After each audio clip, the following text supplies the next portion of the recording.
Hey guys, it's me Tiffany. Welcome back to my channel. I just finished 5 and 6's reaction. I'm going straight to 7 and 8, so I'm excited to see how they're gonna end, if the two couples are gonna be endgame. You know, I'm 100% sure Seun and Tae are gonna be endgame, but I'm not sure if Doyoon and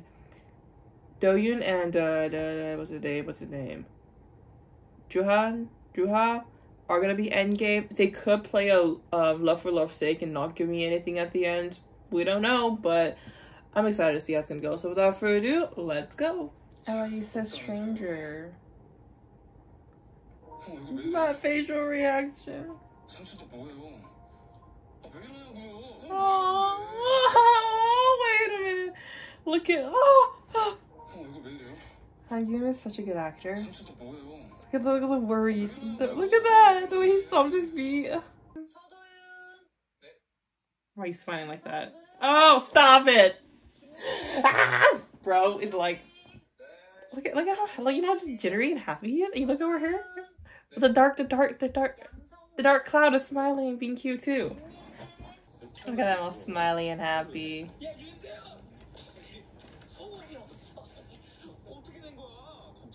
His reaction. What the fuck? Okay, Hangyun, that was personal. It was not acting. His reaction is gonna be like, look at Tae's reaction.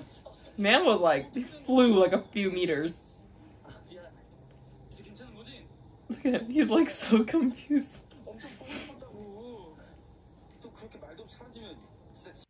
Okay, so that was my reaction to Jazz for Two, the full series, and I really enjoyed it. So for me, I think a lot of people are saying that, okay, this is like not the best series, to giving like maybe like a 5 or 6 out of 10.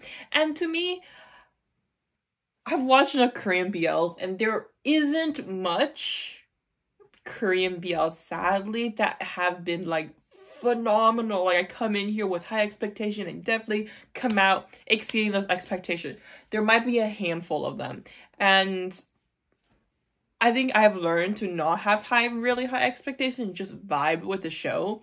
And this show, I vibed with it. I really think it's fun, and I know it's because when I watch Korean dramas that I'm reacting to, especially I don't react to them, because Korean BL dramas are usually like 2 episodes a week, and then like it either comes out within the first week or it releases within like 3 weeks or something like that. Like, it's something pretty quick. Like, they're really quick, and they have really quick turnarounds.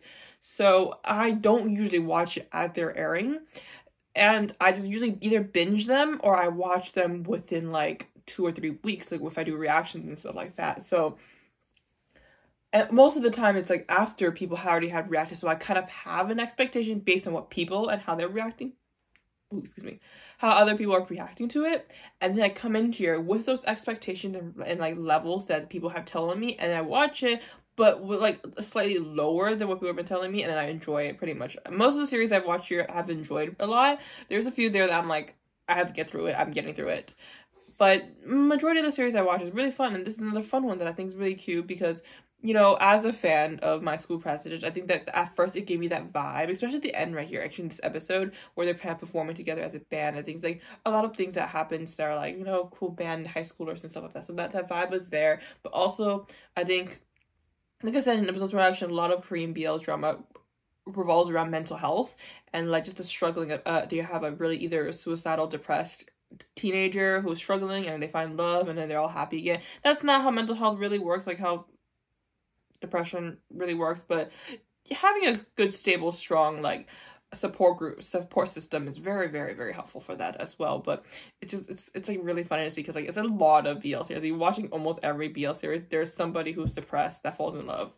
But yeah, for this series, I think it's really cool to see like a musical aspect, especially jazz music. I think there's like a lot of pop and like idol style Korean BLs, and just like BLs in general. But for jazz music, like I said earlier in my reactions in the past, not a big fan of jazz music. So like, I'm like, good song, good music, I'm listening to it, but like I will not like go out of my way to go listen to it. But yeah, I thought it was a really nice like twist to some classic like Korean BL stereotypes, I guess.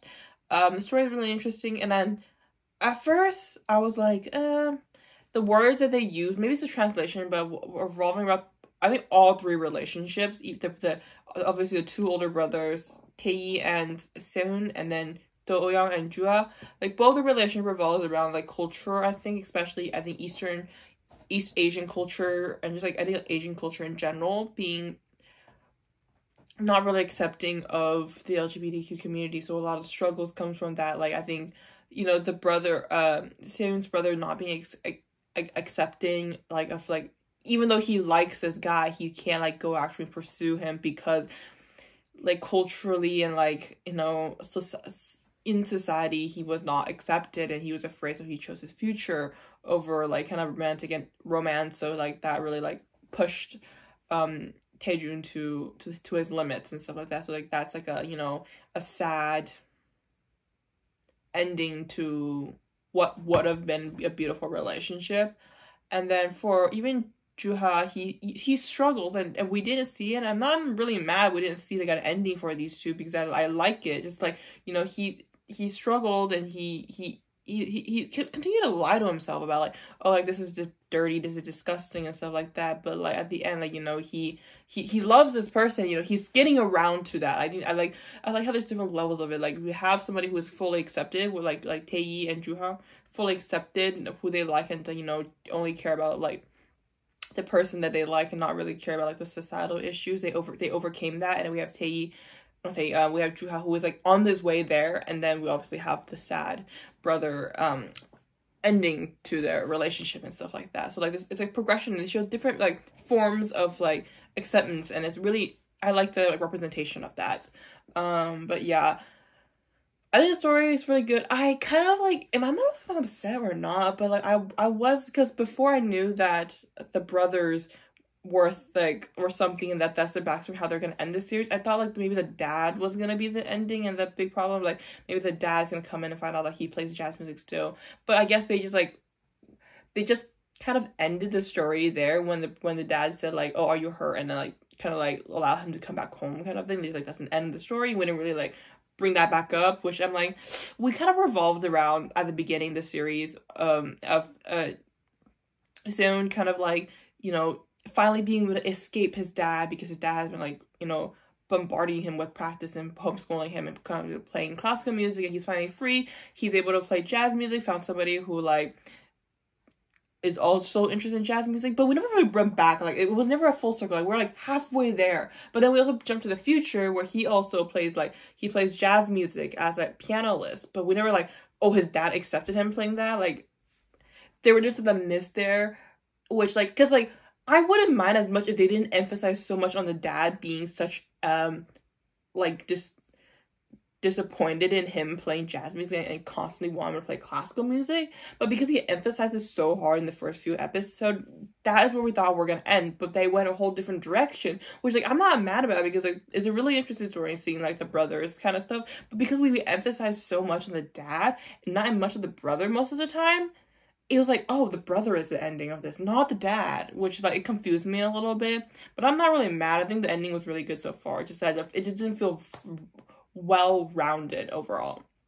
But yeah, what else do I have? I don't have much. I just think it's a really fun story to watch, you know. I think people have been talking about it. There was a lot of discourse about like obviously the kissing and stuff like that. I don't really care. I just thought that it was okay. It really matches the story of these boys who struggle with their sexuality as well, because you know they live in a culture that isn't really accepting, and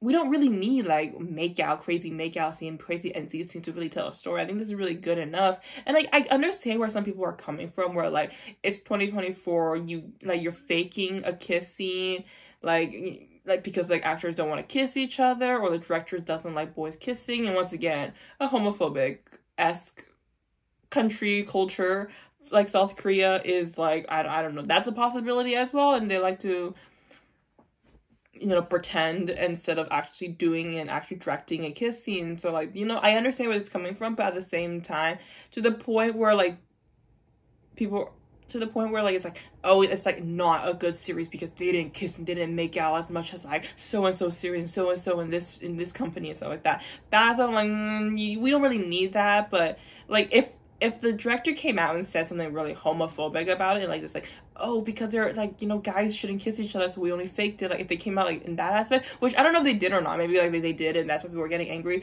I don't really care about like the news and stuff, and I don't have time to keep up with all these news. If they did, you can tell, somebody tell me in the comments if they did, and like if the directing company or the director came out and said something homophobic about it, and I'm like, oh, okay, then that's my bad, I wasn't aware. But if nothing like that happened, and just like it's just an artistic choice, or even they like, it's not even artistic. They people that you can obviously tell that a bunch of them touched lips, but it's just like it doesn't need to be so extravagant and stuff like that. But yeah, and then you can tell that the actors all have chemistry and they're really close with each other. But yeah, I'm gonna go watch a bunch of cute videos of these actors together, because I saw Hamgyun at his studio with the actor that plays Juha, and they were like super cute and stuff like that. So I'm gonna see much of those stuff. And I think earlier, I forgot, it was this reaction or last reaction where I was like, is one of the new kids member in Omega X? Because if you don't know, Omega X is a group of boys who all come from like X produced shows, not produce shows, X like survival shows and X groups. Like they all were part of a group before, and they kind of like, they were all like Nugus, and then they all joined together to become Omega X and stuff like that. And I know that like, I don't know, I the only one I remember is like Yechan is from 1 to 9. I know there's members from Limitless, Spectrum. I don't remember where they're from. I just know that I know the members, don't know their old groups, but yeah. But once again, support Omega X, stream Junk Food, because the song is amazing, the album is amazing too, all their songs are amazing. My favorite song from Omega X is Omega X from their, is it the Vamos album? I don't remember, but from their earlier albums. Love them. I wish I could see them on tour, but they never tour in my home area, which is like far away from everywhere else, because they only go to LA. K-pop goes to LA or New York, so, or Atlanta. It's never where I'm close to. But yeah, stream Junk Food. But thank you so much for watching. Please like, comment, subscribe, and follow me on my social media links down below. See you next time. Bye.